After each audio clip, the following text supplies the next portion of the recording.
Blizime. Sont deux frères qui auront des aventures diverses. Blizime fera ses enfants et ces enfants vont constituer plus tard des villages et des tribus. Mais aujourd'hui, nous ne parlerons pas de la lignée de Blizime.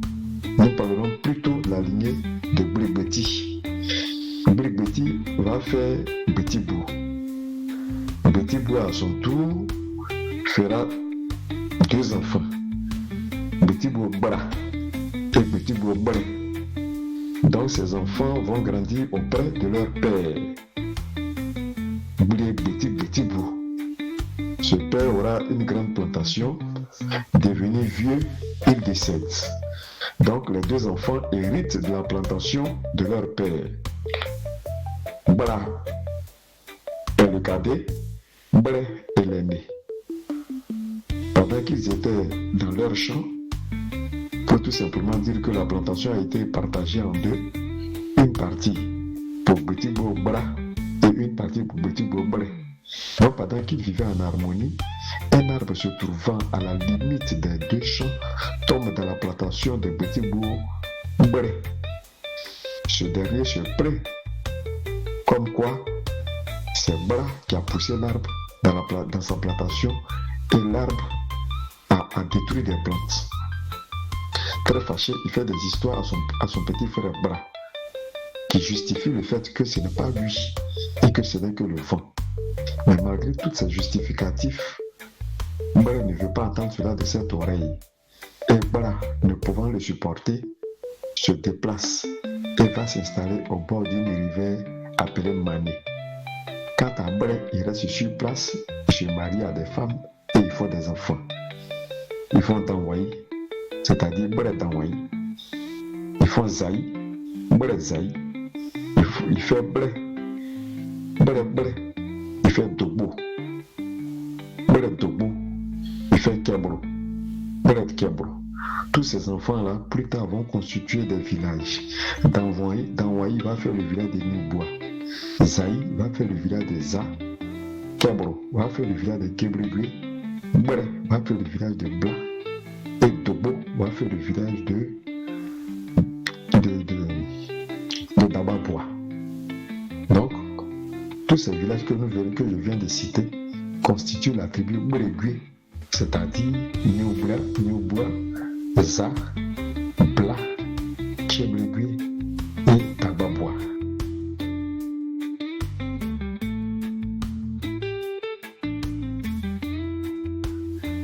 Mais là où est parti Bra, lui aussi, il fera des enfants là-bas. Il va faire Lago, il va faire Dobo, il va faire Bekore. Donc, Mané va constituer le premier foyer originel de la tribu Blagui.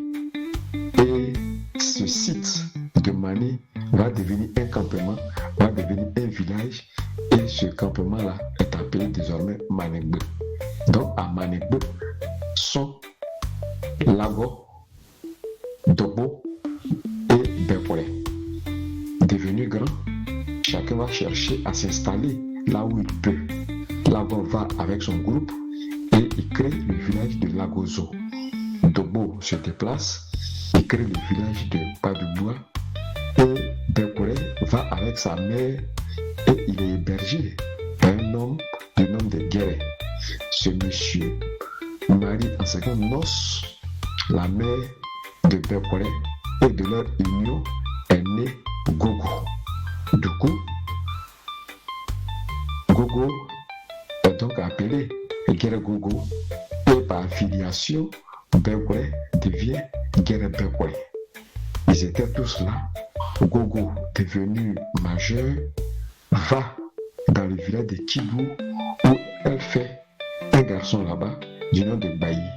Mais plus tard, elle revient auprès de son frère, auprès de Bekore. Tous deux étant sur leur site dans leur campement, il éclate une guerre entre les voisins et eux. Et pour se protéger de ces guerriers, de ces envahisseurs, Bekore loue les services d'un homme du village de Djipri Et ce nom n'est rien d'autre que Sikiri Laba. Donc, étant sur le nouveau site protégé par Sikiri Laba entretient une relation amoureuse avec Gerogogo. Et fâché, Bekora dit à Sikiri Laba, il faut te déplacer pour aller faire ton campement là-bas avec ta nouvelle dulcinée. Et voyez-vous qu'en tradition BT, la fille n'accouche pas auprès de ses parents. Et Sikiri Laba et Gerogogo se déplacent et ils vont s'installer au pied de la montagne. Et plus tard, nous apprendrons que là où ils s'installent, c'est le lieu où Bougwa Guru Faustin a fait sa plantation. Là, Gerogogo fera des enfants. Donc, Gogo va être à l'origine, après du village de Gogo-Gwe. Étant donc à Badoubois, un homme venu du village de Tibobré, dans la région de Daloa, ce village existe encore. Il est situé sur l'axe Daloa-Man, pour ne pas dire Daloa-Zukogbo. Un homme du nom de Dibouelali quitte Tibobré et vient à Badoubois, où il est hébergé par un monsieur du nom de Bessé Baguet Dobo. Bessé Baguet Dobo. Ce monsieur lui donne gîte couvert sans même lui demander les nouvelles. Mais quelques jours après, il demande les nouvelles à son hôte. Tibobré dit tout simplement que à Tibobré où il était, le Bangui lui a été refusé. C'est pourquoi il s'est exilé, c'est pourquoi il a gagné la forêt et il est venu là. Baguet Bazé Dobo dit tout simplement qu'il n'y a pas de problème. Il offre à l'autre 10 palmiers. Et pour même l'aider à supporter les bidons, il donne sa nièce pour l'aider. Et une union naît là, un amour naît. Dibelali enceinte la nièce de Bessé Baguet Dobo. Encore comme ça s'est passé au niveau de Gerogogo, Badoubois ou bien Bessé Baguet Dobo donne un site à Dibelali et à sa nièce pour aller rester là-bas. Et là-bas est né Dibelali Zakete.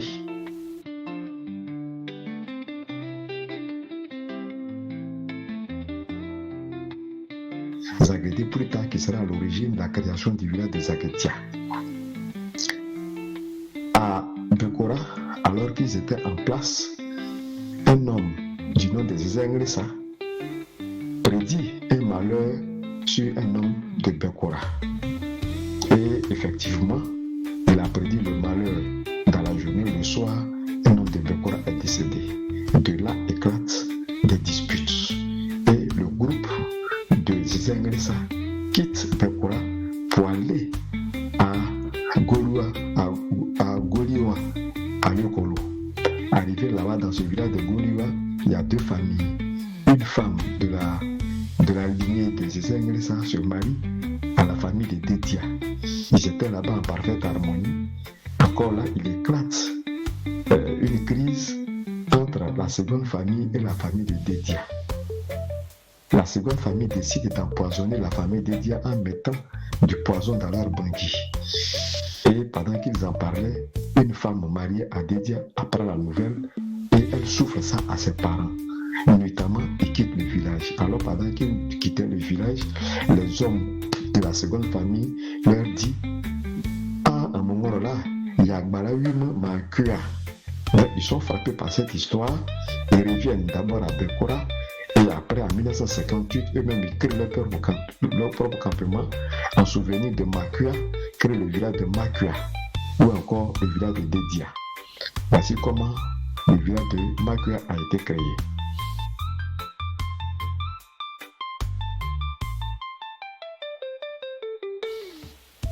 Il est maintenant question de parler de Zokoro des pieds. Après plusieurs péripéties, après avoir gagné la forêt, un homme du nom de Zokoro est accueilli dans son village maternel qui est à Betitapia. Betitapia est un village à tradition de chasseurs. Pendant une partie de chasse, il tue un éléphant. Pendant qu'il le dépeçait, chaque morceau d'éléphant se transformait en caillou. Et Zokro s'écrit, il dit ah, mais pourquoi à chaque fois que le morceau se transforme en caillou? Oh, c'était un sacrilège, il ne fallait pas le dire. C'est ainsi que Zokro est chassé de son village maternel, il gagne la forêt et il vient s'installer auprès de Bekore. Là encore, le premier site où il se met, le site s'appelle Tepagbe. Ce n'est que plus tard que le site est devenu Zokro des pieds. Alors, chers frères, chères sœurs, voici l'histoire générale de la tribu Blagwe. Pour récapituler, la tribu Blagwe est partie d'abord d'un foyer originel constitué de 3 personnes, à savoir Lago qui va faire Lagozo, Bekore qui va faire Bekora, Dobo qui va faire Mbadouboua. Donc ces 3 villages constituent le foyer originel. Sur ce foyer originel va venir des familles alliées, c'est-à-dire la famille de Gogo lui.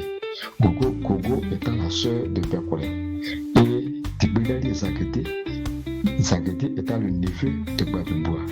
Et ce n'est qu'après que Makua va sortir des entrailles de Bekora et plus tard, Zokro des pieds va venir s'installer. Voici, chers parents, les 7 villages de la tribu Blagwe, à savoir Lagozo, Badouboua, Bekora, Zagetia, Gogobue, Makua et Zokro des pieds. Voici l'histoire générale de la tribu Blagwe. Je vous remercie.